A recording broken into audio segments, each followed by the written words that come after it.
Hello everyone, how are you doing? This is MD Tech here with another quick tutorial.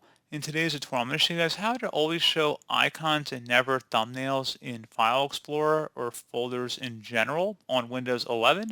This tutorial will apply for Windows 10 and earlier versions of Windows as well, but we're on a Windows 11 machine here.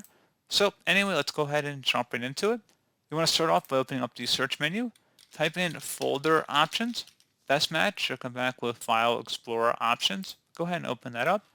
Select the View tab, and where it says Always Show Icons, Never Thumbnails, just check mark that if you want to enable that, so always show icons and never show thumbnails, and select Apply and OK. And if you want to undo that, you just can go back into Folder Options again, and then you would just uncheck that option right up here at the top. Or you could also restore defaults as well. Just keep in mind if you made other adjustments previously, selecting restore defaults will set everything back to the default view.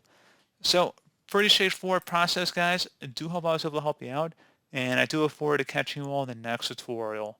Goodbye.